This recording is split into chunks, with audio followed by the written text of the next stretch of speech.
Occasion ఏదైనా location ఎక్కడైనా తెలుగువారి వేడుక అంటే ఆలివ్ మిఠాయి ఉండాల్సిందే. మిఠాయి అంటే ఆలివ్. కేసీఆర్ గారు, కేటీఆర్ గారు, నేను, మా కుటుంబం, మాది రక్త సంబంధం. పదవులు పోతేనో పార్టీలకు వెళ్ళి సస్పెండ్ చేస్తేనో పోయేటటువంటి బంధం కాదు. కానీ ఎవరైతే వెస్టెడ్ ఇంట్రెస్ట్ ఉన్న పార్టీలు ఉంటారో, పార్టీలో ఉండి కేవలం డబ్బు సంపాదించుకోవాలనేటటువంటి ఒక ఆలోచనతో, వ్యక్తిగత లబ్ధి పొందాలనేటటువంటి ఆలోచనతో ఉన్నటువంటి వ్యక్తులు, వాళ్ళకి కావాల్సింది ఏంది? మేము ముగ్గురం కలిసి ఉండొద్దు, మా కుటుంబం బాగుండొద్దు, మా కుటుంబం విచ్ఛిన్నమైతేనే వాళ్ళకి అధికారం వస్తుంది. దాంట్లో భాగంగా ఇవాళ మొదటి స్టెప్పు నన్ను బయటేసిరు పార్టీలకు వెళ్ళి. అది ఇక్కడితో ఆగదు. నేను గౌరవనీయులు పెద్దలు దైవ సమానులు కేసీఆర్ గారిని విజ్ఞప్తి చేస్తా ఉన్నా, మీకు ఒక సూచన చేస్తా ఉన్నా. దయచేసి మీ చుట్టూ ఏం జరుగుతున్నదో ఒకసారి చూసుకోండి నాన్న. నన్ను ఇవాళ బయటకు పంపొచ్చు, నేను మీలాగా స్ట్రేట్ ఫార్వర్డ్ ఉంటా, నిజాలు మాట్లాడతా. నేను ఉద్యమం నేపథ్యం నుండి వచ్చిన కాబట్టి నాగ్గా ఉన్నది లేనట్టుగా లేనిది ఉన్నట్టుగా మోసం చేయాలని చెప్పో ఇంకోటి చేయాలని చెప్పో మాట్లాడను.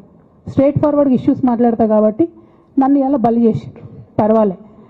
కానీ రేపటి నాడు ఇదే ప్రమాదం రామన్నకు కూడా పొంచుంది, రేపటి నాడు ఇదే ప్రమాదం మీకు కూడా పొంచుంది. అల్టిమేట్గా బీఆర్ఎస్ పార్టీని హస్తగతం చేసుకోవడానికి జరుగుతున్నటువంటి కుట్రలో భాగంగానే ఇవాళ నన్ను ఎలిమినేట్ చేయడం జరిగింది.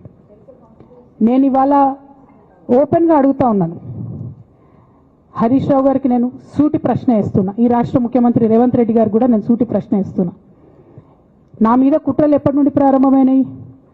ఎప్పుడైతే హరీష్ రావు గారు, రేవంత్ రెడ్డి గారు ఒకే ఫ్లైట్లో హైదరాబాద్ నుండి ఢిల్లీకో, ఢిల్లీ నుండి హైదరాబాద్లో ఒకే ఫ్లైట్లో వాళ్ళిద్దరు ప్రయాణం చేసి వచ్చినప్పుడు హరీష్ రావు గారు రేవంత్ రెడ్డి గారు కాలు పట్టుకొని సరెండర్ అయినాక ఈ కుట్రలు స్టార్ట్ అయినాయి, నా మీద ఈ స్టోరీలు స్టార్ట్ అయినాయి, మా కుటుంబాన్ని విడగొట్టాలనేటటువంటి కుట్ర స్టార్ట్ అయింది. నేను ఛాలెంజ్ చేస్తా ఉన్నా, రేవంత్ రెడ్డి గారు మీరు చెప్పండి, ఆ ప్రయాణం జరిగిందా జరగలేదా? హరీష్ రావు గారు మీరు చెప్పండి, ఒకే ఫ్లైట్లో మీరు రేవంత్ రెడ్డి గారితో కలిసి వచ్చిండ్రా రాలేదా? ఆ తర్వాత నుండే నా మీద ఈ కుట్రలు జరుగుతున్నాయా లేదా? సరెండర్ అయింది మీరు. ప్రతి ఒక్క విషయంలో దాదాపు ఒక 7-8 ఇష్యూస్ ఉన్న ఇన్సిడెంట్స్ ఉన్నాయండి. అఫీషియల్ పిఆర్ఓ ట్వీట్ చేస్తాడు, Congress party official PRO tweet చేస్తాడు, ముఖ్యమంత్రి గారు పిఆర్ఓ, ఈ పాల వ్యాపారంలో అవినీతి జరిగిందని. తెల్లారి 2-3 పేపర్లలో వస్తుంది, 3వ రోజుకి మాయమైపోతుంది. అదే కేటీఆర్ గారినేమో 3 సార్లు విచారణ పేరుతో పిలిచి వేధిస్తారు. అంటే కేసీఆర్ కుటుంబం నికార్స్గా బరిగీసుకొని కాంగ్రెస్ పార్టీతో రేవంత్ రెడ్డి కొట్లాడుతున్నాం కాబట్టి మా మీదనేమో కుట్రలు జరుగుతాయి, మా మీదనేమో కేసులు పెడతారు.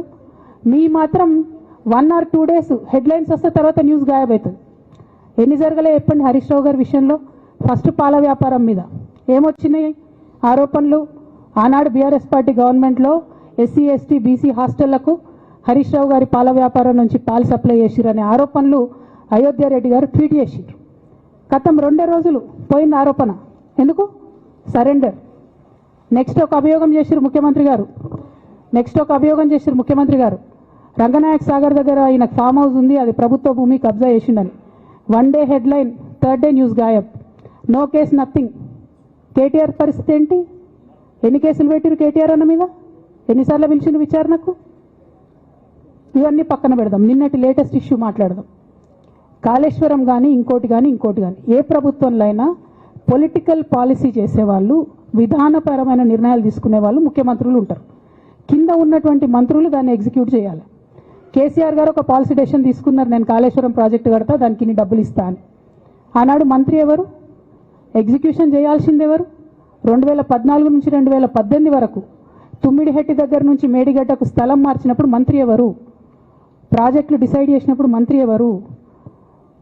అన్ని మీటింగ్లు టెక్నికల్ ఇష్యూస్ చూసుకోవాల్సింది ఎవరు? ఇవన్నీ రేవంత్ రెడ్డి గారు మాట్లాడారు. నేను మొత్తం అసెంబ్లీ స్పీచ్ చూడరు మీరు, వీళ్ళ మ్యాచ్ ఫిక్సింగ్ అనేది మీకు తెలిసిపోతుంది. ఏం మాట్లాడరు ఆయన. ఎంతసేపు కేసీఆర్ కాళేశ్వరం కట్టిండు, కేసీఆర్ కుటుంబం 1,00,000 కోట్లు తిన్నది. అరే 2007 నుంచి ఇప్పటివరకు కాళేశ్వరం 1,00,000 కోట్లు కూడా ఖర్చు కాలే. 1,00,000 కోట్లు ఖర్చు కాని ప్రాజెక్టులో 40 లక్షల ఎకరాలకు నీళ్ళీయంగా కూడా 1,00,000 కోట్ల అవినీతి అయింది అంటారు రేవంత్ రెడ్డి గారు. దాన్ని మళ్ళీ ఓన్లీ కేసీఆర్ గారి గురించి చెప్తారు, హరీష్ రావు గారి గురించి మాట్లాడరు. ఎందుకంటే ఇంటర్నల్ అండర్స్టాండింగ్ ఉంది వీళ్ళిద్దరికి. నేను రామన్నను ఒకటే రిక్వెస్ట్ చేస్తున్నా, అన్న ఇవాళ మీతో బాగున్నట్టు వాళ్ళు నటించవచ్చు, హరీష్ అన్న కావచ్చు, సంతన్న కావచ్చు, కానీ వాళ్ళు మన మంచి కోరుకునే వాళ్ళు కాదు. వాళ్ళు తెలంగాణ ప్రజల మంచి కోరుకునే వాళ్ళు కాదు, వాళ్ళు కేసీఆర్ గారి మంచి కోరుకునే వాళ్ళు కాదు. వాళ్ళను మీరు దూరం పెట్టి రాజకీయంగా తెలంగాణ రాష్ట్ర సమితిలో ఇప్పుడు బీఆర్ఎస్లో పనిచేస్తున్నటువంటి హార్డ్ కోర్ కార్యకర్తలను దగ్గరికి తీసుకొని ప్రజా ఉద్యమాలు తీసుకొని ప్రజల దగ్గరికి పోతేనే మన పార్టీ బతుకుంటుంది, నాన్న పేరు బాగుంటుంది. ఇవాళ నాన్నకు సిబిఐ అనేటటువంటిది వచ్చిందంటే అది కేవలం హరీష్ రావు గారు, సంతోష్ రావు గారి అవినీతి వల్లనే వచ్చిందని మళ్ళొకసారి నేను గంటాపదంగా చెప్తున్నాను. ఇంకా గమ్మత్ ఏంటంటే ఇదే హరీష్ రావు గారు వాళ్ళ ఫాలోవర్స్ అంతా నిన్నటి నుంచి చెప్తున్నారు, హరీష్ అన్న చాలా కష్టపడ్డాడు, డే 1 నుంచి ఉన్నాడు అని. డే 1 నుంచి లేడండి, చాలామంది రిపోర్టర్లకు తెలుసు, సీనియర్ రిపోర్టర్లకు. డే 1 నుంచి లేరు. పెద్దసారు టీడీపీ నుంచి బయటకు వస్తుంటే మామయ్య మనకెందుకు, డిప్యూటీ సీఎం మనం ఎందుకు రాజీనామా చేయాలి, ఈ ఉద్యమం ఏమవుతుందో, ఈ పార్టీ ఏమవుతుందో మనకు రిస్క్ ఎందుకని ఈనాడు పేపర్లు వచ్చింది. 1,50,00,000 రూపాయలు తీసుకొని వ్యాపారం చేసుకుందామని హరీష్ రావు గారు ఎక్కడికో పోయిందని కూడా వచ్చింది. కటింగ్ కోసం దొరికినప్పుడు ఎప్పుడో ట్వీట్ చేస్తుందని నేను. బీఆర్ఎస్ పార్టీ ఆనాడు టీఆర్ఎస్ పార్టీ పెట్టినాక 9-10 నెలల తర్వాత వచ్చింది హరీష్ రావు గారు. డే 1 నుంచి లేరు. నమ్మకం లేకుండా ఆయన పార్టీ నిలబడుతుందో ఉంటుందో పోతుందో అని. ఓకే అయిపోయింది. రాగానే సారు పెద్ద హృదయం కాబట్టి క్షమించిరు, దగ్గర తీసుకున్నారు, ఎమ్మెల్యే కాకముందే మంత్రి ఇచ్చిర్రు, అన్ని రకాలుగా ఆదరించారు, అన్నీ చేసిండ్రు. ఎప్పుడైతే పార్టీకి ఒక్క క్షణం చెడ్డ పేరు వచ్చిందో ఎక్కడ పోయిండండి ఈయన? చక్కగా పోయి వైఎస్ రాజశేఖర రెడ్డిని కలవలే?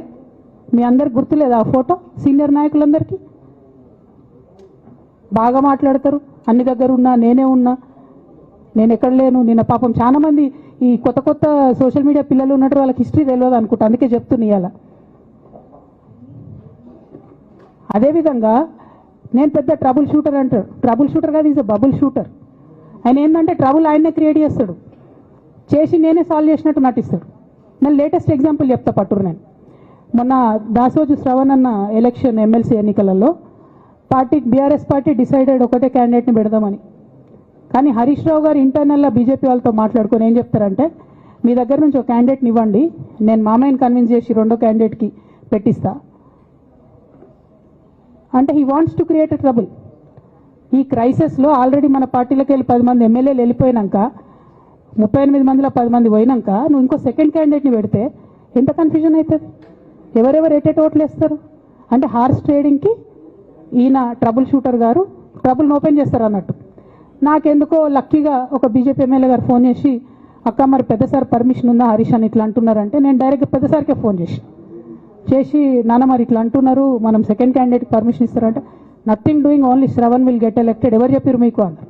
సుమన్ టీవీలో మీ పర్సనల్ అండ్ బిజినెస్ ప్రమోషన్స్ కోసం కింది నెంబర్కి కాంటాక్ట్ చేయండి. డ్రగ్స్, గంజాయి లాంటి చెడు వ్యసనాలకు దూరంగా ఉండండి. తాత్కాలిక ఆనందం కోసం జీవితాలని నాశనం చేసుకోవద్దు. డ్రగ్స్ విక్రయాలు, దందాలు నిర్వహిస్తే 1800-599-6969 టోల్ ఫ్రీ నంబర్ కి కాల్ చేయండి. డ్రగ్స్, గంజాయిని నిర్మూలిద్దాం, భవిష్యత్తును కాపాడదాం.